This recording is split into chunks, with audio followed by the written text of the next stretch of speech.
Vous informer reste notre priorité sur Speedline TV. Mesdames et messieurs, bonsoir. Dans les titres de l'actualité, le Bénin s'illustre une fois de plus sur la scène internationale, premier en Afrique et deuxième au monde pour la participation citoyenne dans la gestion des finances publiques. Le pays enregistre une performance saluée par les observateurs. Quels sont les facteurs qui sous-tendent ce classement? Explication dans un instant. Clap de fin pour la première journée de la phase de groupe de la Coupe du Monde. Après les premiers matchs disputés, place au bilan. Comment les représentants africains ont-ils entamé leur campagne mondiale? Élément de réponse dans cette édition.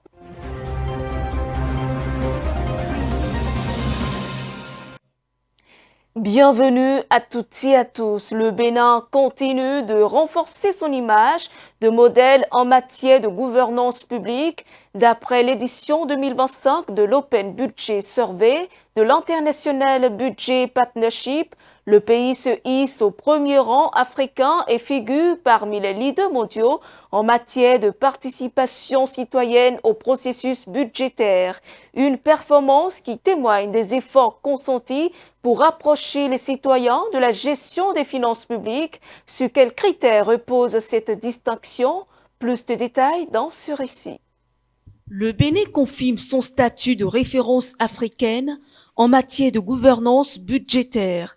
Selon la 10e édition de l'Open Budget Survey, réalisée par l'International Budget Partnership, le pays a obtenu un score de 52 sur 100 pour la participation du public au processus budgétaire. Une performance exceptionnelle qui le hisse au premier rang en Afrique et parmi les nations les plus avancées au monde dans ce domaine. Alors que la moyenne mondiale est de 17 points et celle de l'Afrique subsaharienne de 16 points, plusieurs pays de la sous-région affichent des scores nettement inférieurs. La République démocratique du Congo obtient 31 points, le Cameroun et le Mali 9 points, la Côte d'Ivoire et le Sénégal 6 points, le Burkina Faso 4 points, tandis que le Niger et le Tchad ne décrochent aucun point. Cette avancée est le fruit des réformes engagées ces dernières années pour moderniser la gestion des finances publiques et renforcer l'implication des citoyens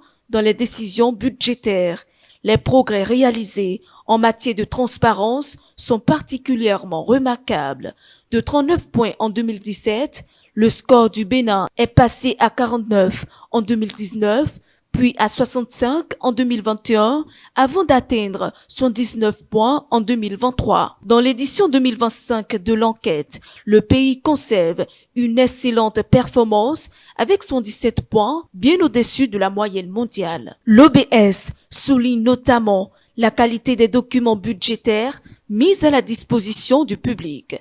Le budget adopté par le Parlement obtient 95 points, le budget citoyen 92 points et le projet de budget présenté par le gouvernement 83 points. Leur publication régulière et leur accessibilité témoignent des efforts consentis pour rendre l'action publique plus transparente et plus compréhensible pour les citoyens. L'Open Budget Survey évalue en effet 3 dimensions complémentaires: la transparence budgétaire, la participation du public et l'efficacité des mécanismes de contrôle assurés par les institutions de surveillance, notamment le Parlement et la Cour des comptes. Au-delà de la reconnaissance internationale qu'elle procure, cette performance constitue un signal positif pour les investisseurs et les partenaires au développement. Elle reflète les avancées enregistrées dans la gouvernance publique et renforce la confiance dans la gestion des ressources de l'État.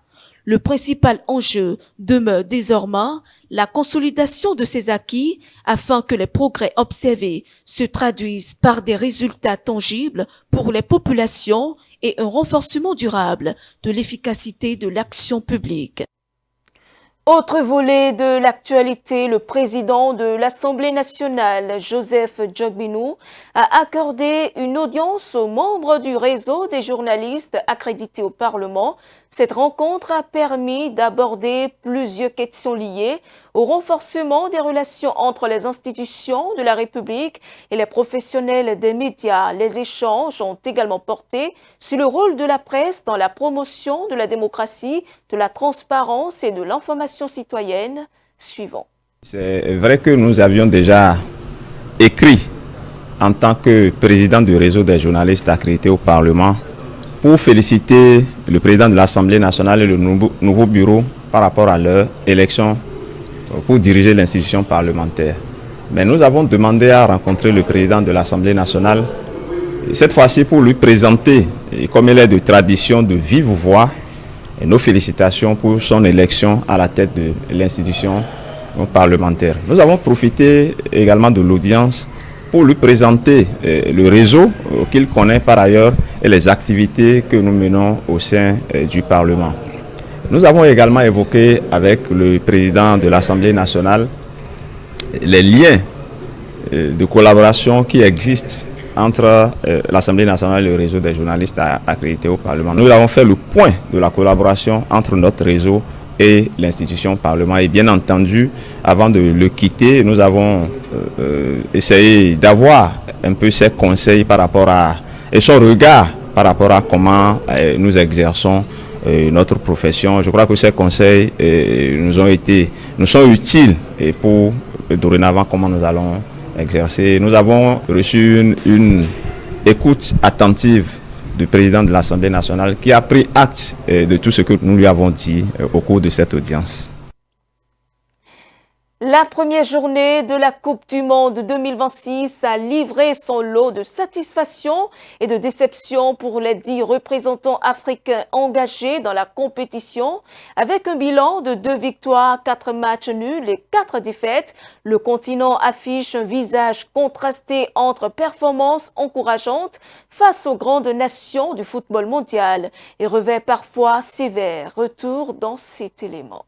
Les 10 sélections africaines engagées à la Coupe du Monde de 2026 ont disputé le premier match de la phase de groupe entre le 11 et le 17 juin aux États-Unis, au Mexique et au Canada. À l'issue de cette première journée, le bilan du continent est contrasté. 2 victoires, 4 matchs nuls et 4 défaites. La Côte d'Ivoire a signé l'un des succès africains en s'imposant 1-0 face à l'Équateur. Le Ghana a obtenu le même résultat contre le Panama. Ces 2 victoires placent provisoirement les éléphants et les Black Stars dans une position favorable au classement de leurs groupes respectifs. Parmi les autres représentants africains, le Maroc a tenu tête au Brésil, tandis que l'Égypte a partagé les points avec la Belgique sur le même score. La République démocratique du Congo a également créé la surprise en accrochant le Portugal. Qualifié via le tournoi de barrage intercontinental, après le succès en finale face à la Jamaïque, les Congolais retrouvaient la Coupe du Monde pour la première fois depuis 1974, lorsque le pays participait sous le nom de Zaïre. Le Cap-Vert a, de son côté, réalisé une performance défensive en neutralisant l'Espagne pour son tout premier match dans l'histoire de la compétition. En revanche, 4 sélections africaines ont connu une entrée en matière plus compliquée. L'Afrique du Sud s'est inclinée 2-0 face au Mexique, pays organisateur du tournoi. Le Sénégal a été battu 3-1 par la France, tandis que l'Algérie a subi la loi de l'Argentine, championne du monde en titre, sur le score de 3-0. La Tunisie a enregistré la plus lourde défaite africaine de cette première journée en s'inclinant 5-1 face à la Suède. Cette première journée met un thème à une semaine. Cette première journée met un thème à une semaine de compétition ouverte le 11 juin par le match inaugural entre le Mexique et l'Afrique du Sud à Mexico, remporté par les hôtes. La deuxième journée de la phase de groupe débute ce jeudi 18 juin et se poursuivra vendredi 19 juin. Le premier rendez-vous africain de cette nouvelle série de rencontres aura lieu à Atlanta, où l'Afrique du Sud affrontera la République tchèque. Battue lors de leur premier match, les 2 équipes tenteront de relancer leur chance de qualification dans le groupe A. Et c'est la fin de ce journal. Merci de nous avoir suivis. Suivez-nous en continu sur speedlinetv.bj/live et sur nos différents canaux digitaux Facebook, YouTube et TikTok.